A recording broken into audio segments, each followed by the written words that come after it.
Hi and Assalamualaikum to my lecturer and my fellow friends. So we are from group number 10. Today we will present about the experiment 4, which is the minor losses in pipe. So for this week, I am the group leader and my team members are Patricia, Bavin and Wong Runli. And I will proceed with the first part of this experiment, which is the abstract. Okay. This experiment is to examine the loss coefficient KL value and the minor head loss in pipe for different water flow rates, pipe diameter, and pipe bands. In this experiment, there are a few types of pipe section that will be used, including the sudden enlargement and sudden contraction, bands, and branches. The value of the loss coefficient KL for the fluid flow through the sudden expansion, enlargement, and contraction can be obtained by considering three things, which are continuity, momentum, and the energy equation between point 1 and point 2 for the control volume. Okay, the value of the minor head loss for the flows involving the pipe components fitting, such as elbows, pipe bands, and pipe branches could be determined experimentally using equation. Okay, for value of the loss coefficient KL, it can be determined using typical values of KL for pipes, components, or fittings. At the end of this experiment, the effects of different water flow rates, pipe diameters, and pipe bands on the value of loss coefficient KL is discussed. Okay, next. So basically, the objective of this experiment is to determine the loss coefficient, KL value, and the minor head loss in pipe components fittings for different water flow rates, pipe diameter, and pipe bands. Okay, next we move to the introduction. Okay, head loss in pipe flow system due to various piping components such as valve, fittings, elbows, contraction, enlargement, T, bands, and exit will be termed as minor head loss and will be indicated by HL minor. This component interrupt the smooth flow of the fluid and cause additional losses because of the flow separation and mixing that induced. Even though they are termed minor, the losses can be greater than the major losses. So basically, if we have several minor losses, it can be added up and might be greater than the major losses. Okay, minor losses are directly related to the velocity height of a pipe, meaning that the higher the velocity height there is, the greater the losses will be. Okay, head loss coefficient KL can be determined for every element leading to minor losses. K is a dimensionless parameter to help determine the head loss. The coefficient is then multiplied by the velocity height to get the head loss. So I will pass my presentation to my friend Patricia. Hi, I am Nurul Syafiti Baha. So for today, I will explain to you about the theory for this experiment. So, the flow in piping system at different flow rates may be required to pass through a variety of fittings, bands, or abrupt changes in area. So this additional head losses is called as a minor head losses. It is encountered primarily as a result of flow separation. So by simplifying the Bernoulli equation between 2 points in horizontal, which is Z1 is equal to Z2, we will get the equation as the first equation, and then we know that, and then we need to know that HLT is equal to HL plus HLM. And after we rearrange the equation, we will get the equation as the second one. After that, we need to know that the HL is equal to FL over D multiplied by V square over 2G, and HLM is equal to KL V square over 2G, and we will substitute this into this, where the HLT is equal to this, and then we will get the equation as the fifth one. So this is the final equation. So this is the description for the equation, which is P1 minus P2 is the pressure drops between 2 points, rho is the density, G is the gravity constant, V1 minus V2 is the change of velocity of flowing medium from point 1 to point 2, HLT is the total head loss, HL is the major head loss, F is the coefficient of pipe friction, L is the length of the pipe, Di is the internal diameter of the pipe. HLM is the minor head loss. V for HLM is the speed of flowing medium in the vicinity where the minor loss occur. KL is the loss coefficient associated with the minor loss. H1 minus H2 is the differential height in manometer between 0.1 and 0.2. So next, the value of KL is strongly dependent on the geometry of the component considered as well as the fluid properties that includes Reynolds number. So we will get the mathematical function as this. KL is equal to theta, which includes geometry that includes Reynolds number. So in many practical applications, the Reynolds number is large enough so that the flow through the component is dominated by inertia effects, that leaving the viscous effects as secondary importance. In a flow that dominated by inertia effects, we usually found that the pressure drops and head loss are correlated directly with the dynamic pressure. So therefore, the friction factor for very large Reynolds number in fully developed pipe flows independent of the Reynolds number. The same condition is found to be true for the flow through pipe components of fitting. Thus, in most practical cases, the loss coefficient of components are a function of geometry only. So in this experiment, we'll calculate the value for loss coefficient and minor losses for different water flow rates, pipe diameters, and pipe bends. There is few description that related to the tested geometrical, which is the first one is sudden expansion or enlargement and sudden contraction. So loss coefficient for sudden expansion, enlargement, and contraction in circular ducts or pipes are shown in figure 2. And we need to know that the losses for sudden expansion or enlargement are based on the speed flow medium at region 1, and for sudden contraction are based on the speed flow medium at region 2. So the value of loss coefficient for the fluid flows through the sudden expansion or enlargement and contraction can be obtained by considering the continuity equation, momentum equation, and energy equation between 2 points. And we will look at this is the equation for continuity, this is the equation for the momentum, and if we rearrange this equation, we will get the equation for KL theoretical for sudden expansion as this, and for sudden contraction as this. It is basically just the same but different at this part, which is this one is AI1 over AI2 and this one is AI2 over AI1. So this is the description, which is P1 is the pressure of the upstream, V1 is the velocity of the upstream, AI1 is the cross-sectional area for upstream, P2 is the pressure of downstream, V2 is the velocity for downstream, A2 is the cross-sectional area for downstream, and gamma is the specific weight of the flowing medium, which we know as rho G. So for the second one, which is elbows, pipe bends, and pipe branches. So the value of minor losses and loss coefficient for flow involving pipe components of fittings such as elbows, pipe bends, and pipe branches could be determined experimentally using equation 3 to equation 5. So an example of typical values of KL for pipe components and fittings are shown in figure 3. So this is the example for the value for KL. So basically we know that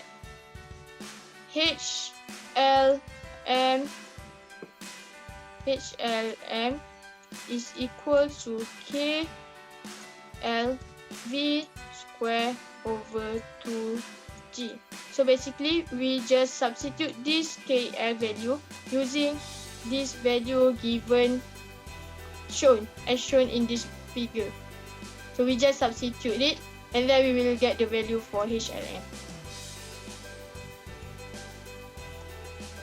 So that is all from me. I will pass this presentation to my friend. Thank you. So thank you to my teammate Patricia on the explanation about the theory for this experiment. So I'm Bhavin. So let me explain to you guys about the methodology that we used in this experiment. So the first thing is the direction of water inflow and outflow for the tested pipe sections was determined as shown in figure 1 up there. And then the second thing is the inlet valve was opened for the tested pipe section, and the inlet valve for non-tested pipe sections were closed. So the inlet valve for tested pipe section was fully opened by turning it anti-clockwise, and for the inlet valve for non-tested pipe sections was closed by turning them anti-clockwise direction. So step number 3, the pump was turned on and the outlet valve was turned on slowly by turning it anti-clockwise direction until maximum. That means until it's fully open, and we wait for a while in order to remove any air bubble that trapped for the tested pipe section.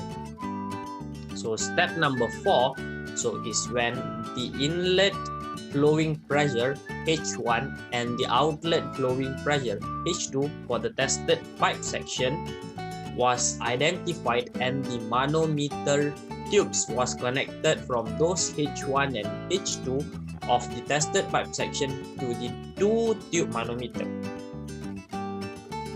So as you guys can see, this is the 2-tube manometer. So the valve of H1 and H2 at 2-tube manometer was determined. So we determined the H1 and H2 by seeing at the 2-tube manometer. That's step number 5. And for step number 6, the actual water flow rate QACT was determined by recording the time taken to collect the 3 liters volume of water at the tank. So for step number 7, the opening of outlet valve was reduced, and step 4 and 5 was repeated for 5 different valves of Q actual. So after we finished, the manometer tubes were removed first to avoid the bubbles in the tube. And for step number 9, with pump in a running condition, step 1 to step 8 was repeated for the other tested pipe section. And last step, step number 10, after finish all the manometer tubes were removed from the system, the inlet and outlet valve was fully closed, and the pump and the main switch was turned off. Okay, thank you, Bhavin, for explaining the methodology part. So right now, my name is Randy, and I will be discussing about the results and discussion part for the experiment. Okay, so for the first part of the discussion, actually we have combined the tabulation of data along with this first question of the discussion. So the first question is asking about asking us to find the minor head loss and the loss coefficient for each of the pipe components fittings. Okay, and then we are also given some tips, which is the temperature flow of the flowing medium to find the for us to find the kinetic viscosity, and also a formula given to find the Blaser's formula given to find the kinetic friction, which is also called as the coefficient of friction. Okay, so part A will be the data for the sudden enlargement and also the sudden contraction, and then this table will be the data. Okay, so data A part we have sudden enlargement and also sudden contraction. So the procedure for us to find the value for the part A is QH. So we first of all we find the Q actual, but before that we actually find the area for the pipe section first. So before finding the Q actual, actually the Q actual is given. So yeah, so we get the area, we have the Q actual flow rate, and then we are able to find the velocity of the water flow. Okay, and then after that after we found V1 and V2, and then we can find the value for the Reynolds number, because we are able to find the kinetic viscosity thanks to the given temperature. And then after that we are able to find the coefficient of friction thanks to the Blazer formula, and then we are able to find KL, and lastly we have found the minor head loss. Okay, so basically this is the value of the kinetic viscosity and the formula for us to find the HL.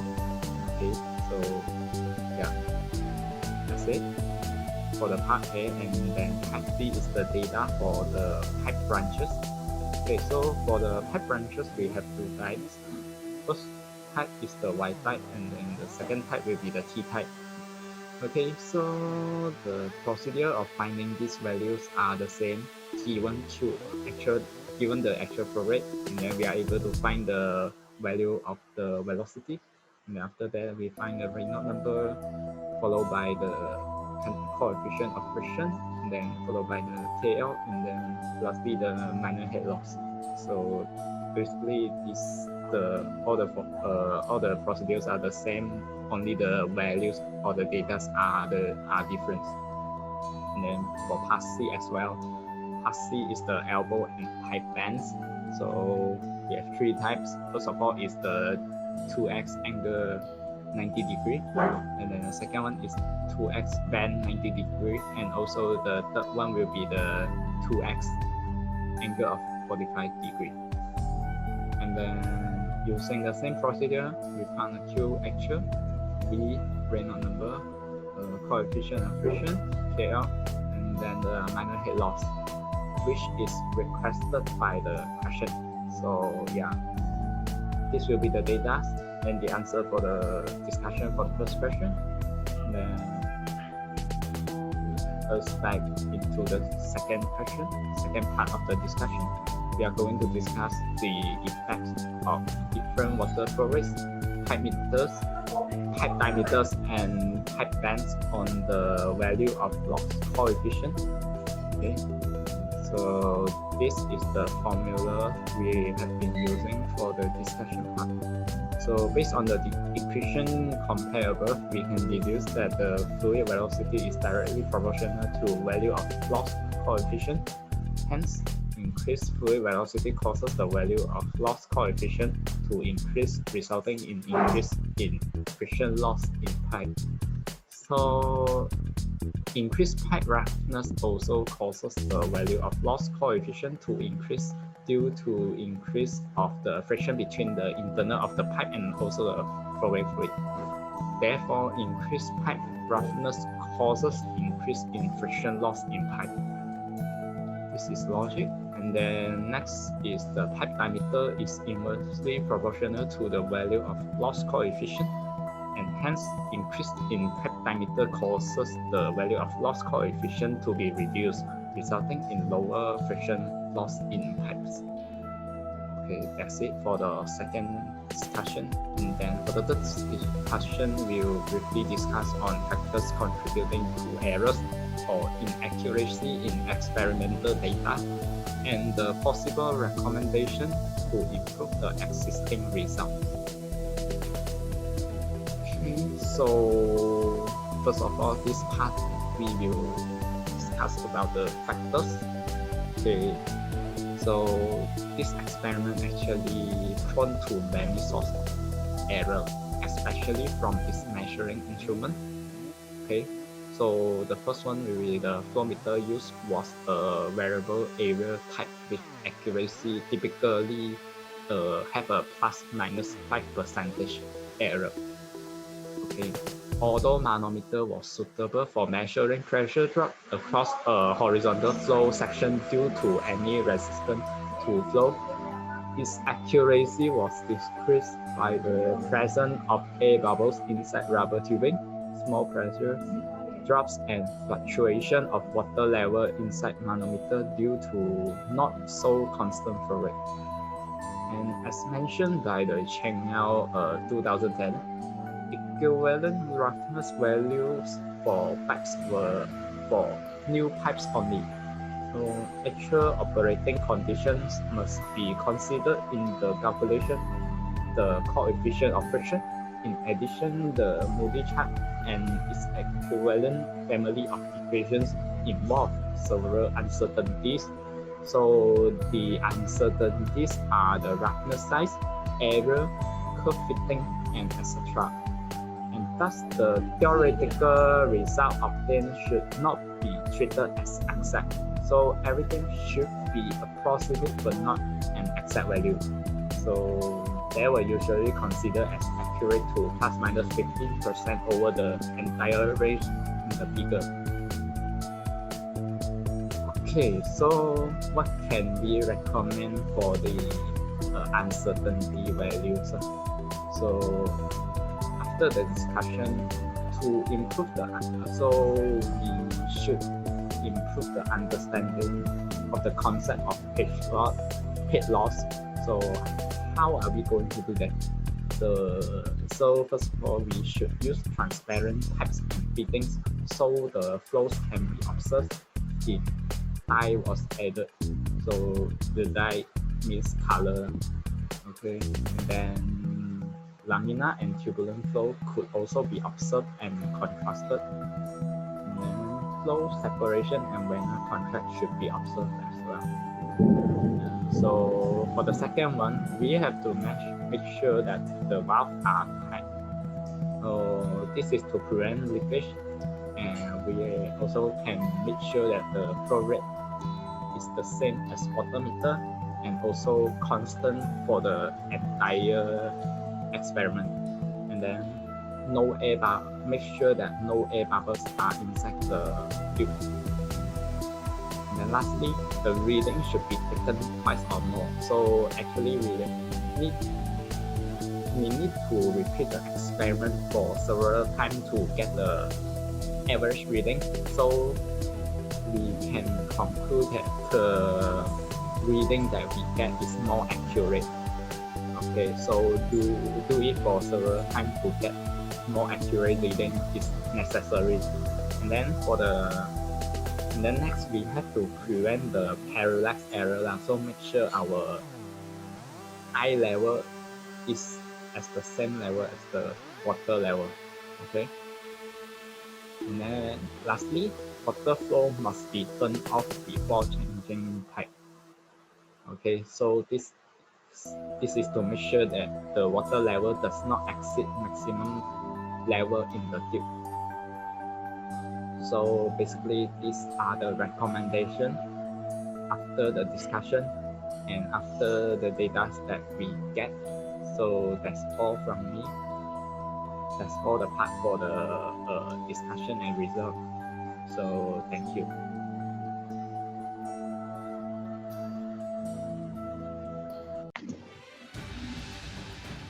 So we have come to the last part of this experiment, which is the conclusion. From this experiment, we can conclude that the objective to determine the loss coefficient and minor head loss in pipe components of fitting for different water flow rates, pipe diameter, and pipe bend is achieved. Then for the second one, we can deduce that the fluid velocity is directly proportional to the value of the loss coefficient. Hence, increased velocity cause the value of loss coefficient to increase, resulting in increase in friction loss in pipe. And for the third one, we can conclude that increase of pipe roughness also can cause the value of the loss coefficient to increase due to increased friction between the internal of the pipe and the flowing fluid. Next, for the references, we use two references. For the first one is the Fox and McDonald's Introduction to Fluid Mechanics 8th edition. And for the second one is fundamental of fluid mechanics, certain efficient. So I think that's all from us. Thank you.